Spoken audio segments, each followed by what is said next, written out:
Hey guys, today I'll be doing a video on some of the stuff I got in the past few months.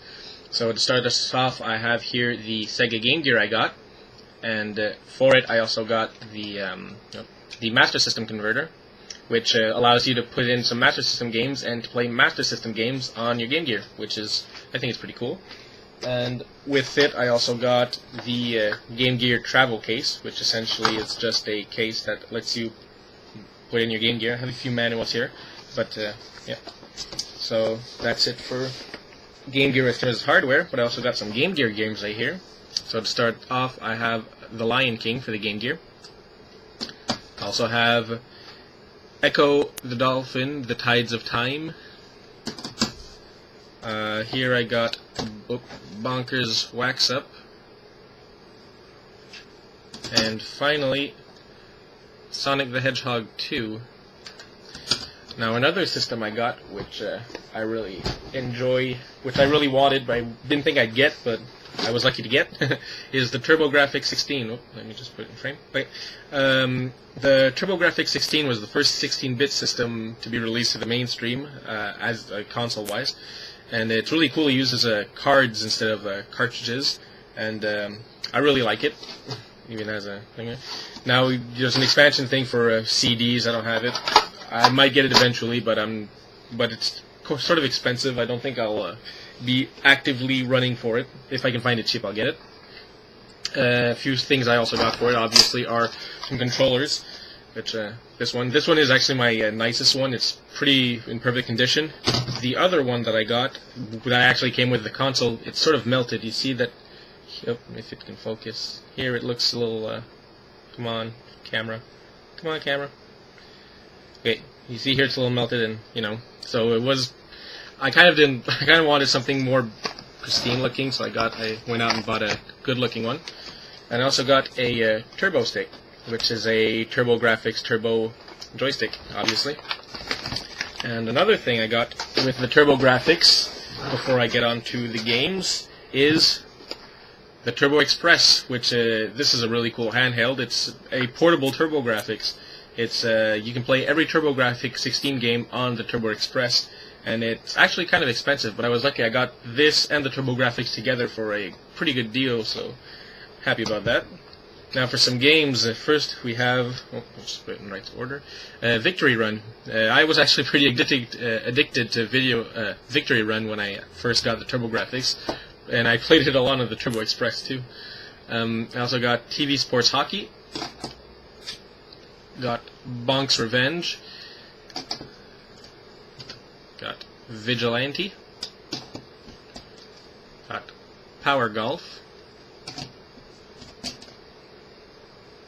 Keith Courage. And finally, Alien Crush.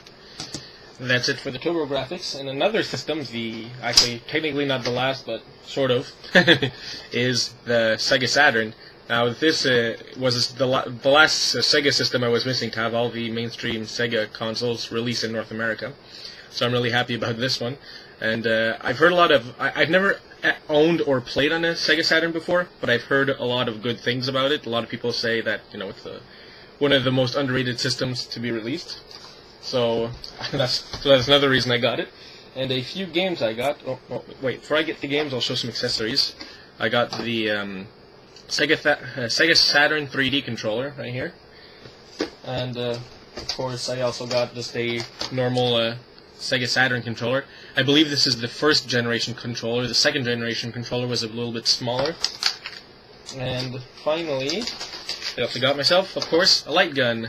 Now, I really love light guns. If you've seen this, if you've seen any of my other videos, I think light guns are really cool. So of course I had to get myself a light gun for the Saturn. And now on to some games. First I got these, which were sort of pack-in games, which came, I believe, with the second generation Saturn. Now you'll notice this is actually the first generation Saturn, which you can see by the oval buttons. But I actually got it in box, and it was the box for a second generation one, so I don't know if it was a mistake or something, but oh well. So anyways, some of the games I got here are Virtua Cop, Daytona USA, and Virtua Fighter 2. I actually played Virtua Fighter 2 on the PC, but never on the Saturn. and a few more games that I got these two next ones I didn't get in box, but I sort of custom made my own with a DVD case, as you can see. So I got Virtua Cop again. This one actually came with when I bought the light gun, so that's why I have 2 copies. Also have High Velocity, which again is one I made just in the DVD case. And these two are actually come in the original boxes. I have Myst, which again it's a game I played on the PC but never on the Saturn. I also got Nights into Dreams, which is apparently a really good. How do you say it? I think it was like the main Sega Saturn game for a while. Like it was supposed to be what Sonic was but anyways, eventually it is a good game though. And finally, I also got this, which is a Japanese Nights into Dreams, which is a winter version. It's a what is it called? I don't really know what it's called. It's in Japanese. It's Christmas Nights, something like that. But anyways, yeah. But I don't have any way to play Japanese games on my Saturn yet, so sadly I haven't been able to try it. But I know there's a cartridge I can get that I can just plug into the back here, and it'll let me play Japanese, well, pretty much import games. And here, just since I'm talking about consoles, like I said it was my last, sort of, but this is why. I got myself a Flashback 3 from Atari. This holds in 60 Atari games, and it is a console, but I was like, sort of, meh. Anyways, so that's it for that. And now, on to the games I got for, well, obviously, systems I already own. Here I have the Incredible Crash Test Dummies. I actually got this because me and my brother were watching a Discovery Channel special, and they were using Crash Test Dummies, and for some reason this game popped up in my mind. I was like, wait, I remember renting this at the video store, and we played a lot of it, so I figured, well, why don't I get it and see if I remember what it is. And I got some NES games also, mostly all RPGs, so I got Wizards and Warriors, Wizards and Warriors 2 Iron Sword, Exodus Ultima, and Wizardry. And now pretty much everything else is, actually no, that's not true, but most of everything else is for PlayStation related consoles. So I got Tony Hawk Pro Skater 2. Again, this is a game that we had the demo for it, and me and my brothers played a lot of it. I believe we rented it a few times, so I figured, well, it would be pretty good to have in my collection, since my first goal for my collection was to have every game we owned as a kid, or that we enjoyed as a kid, and then I'd get games that I think I'd like and stuff like that. I also got a PS Vita game, a Disgaea 3. I bought this because we were going on a road trip, and I had just gotten my Vita, so I figured I might as well get a few more games if I'm going to play, in case I play Vita in the road trip. I also got Gran Turismo for the PSP. It's the sleeve is kind of a little damaged, but I don't really care. I just wanted it because I figured I was missing just a few Gran Turismo games to have them all, so I figured I might as well just run off and get a few, because the ones I was missing were pretty cheap anyways. I could get them like at a at a GameStop or whatever, and like $5 in the in the bin or whatever. Another game I got is Hexy's Force, which is an RPG for the PSP. And now a few more Nintendo games again, but these are all for DS. I got Chrono Trigger for the DS. I actually already own this for this Super Nintendo and the PlayStation 1, but I saw it as I was buying my Gran Turismo at a GameStop, and it was actually really cheap, so I was like, well, why not? It costs more than that on eBay, so whatever. Sort of the same thing. I got Final Fantasy 3 again at the same time I got Chrono Trigger. This one, though, is because I have all the Final Fantasies, numerical ones, I should say, from 1 to 13, but I was missing the 3. The 3 I didn't have because I believe this is the only version released in North America. It wasn't there was no Final Fantasy 3 for the Super Nintendo or for the PlayStation 1, so this is pretty much all we get. But, so now I can say I have all the numerical Final Fantasies from 1 to 13 too. I also have Dokapon Journey.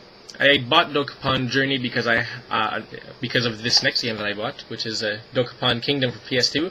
I actually heard about this game on a forum somewhere where they were saying it was a really good game, sort of like how it started off with saying Mario Party was a friend-destroying game, and this is actually literally the friendship-destroying game.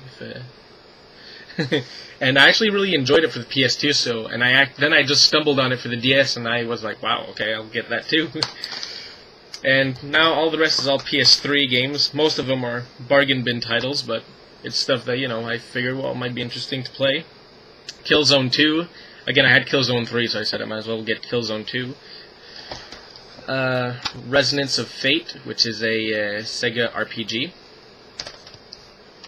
Need for Speed Hot Pursuit. To be honest, I'm not really as happy with the Need for Speed games lately. I prefer the ones that were on the PlayStation 2 and onward. So, I don't know if I'll get... I know Most Wanted's out now, but I don't know if I'll get it right away. Gran Turismo 5 Prologue, again. I got it because it was one of the Gran Turismo games I was missing to have all the Gran Turismo games. Red Faction Armageddon. I also got Warhawk. Warhawk I actually already owned, but as a PSN download. But I was really addicted to it, and it was one of my first PlayStation 3 games that I was playing. I'd have a hard time stopping. And then when I found it just for $5, I was like, well, I might as well actually own the real deal. So there it is. Also got Batman Arkham Asylum. I wanted to get Arkham Asylum before, but the thing is, the greatest hits or the later releases, they have a bunch of stuff written all over them, similar to how Arkham City is now, and I kind of really don't like it. But then I was happy I found this one, which is one of the what the original label looked like. So it just has like this thing here, but the rest is, it's all like plastered with ads and whatever. And my last, I'd say, bargain bin title is Blazing Angels, Squadrons of World War II. I actually have Blazing Angels 2, and again, I stumbled upon this. I didn't know they had the first one for the PlayStation 3. I thought it was maybe a PlayStation 2 title or whatever. But then when I found it, I was like, well, might as well get it too. It was cheap, so. And now these next two are two PlayStation 3 games, which I got, which weren't bargain bin titles, but first we have the Journey Collector's Edition. I really loved playing Journey. I got it as a PSN download, but I didn't own any of the other games like Flow and Flower. And it was cheap enough. I think it was like, what, $40 total when you get it down to it. And it comes with 6 games, basically. So one game I already owned, I was like, meh. But the rest, you know, it's pretty cool. And last but not least, I got Assassin's Creed 3. This summer I've been playing a lot of Assassin's Creed. I tried to play through them all, and I was really happy to get this one. Now there's a few other games I want that have been recently released, but sadly, as a student, I don't have that much money to go around for buying all the premium quality stuff. I really just go buy games that are maybe $15, maybe $20 tops. But sometimes I can spoil myself and get a more expensive game like this. But so for the rest, I'll have to wait for a year. So anyways, that's pretty much all of it, and I hope you enjoyed it. I'll see you next time.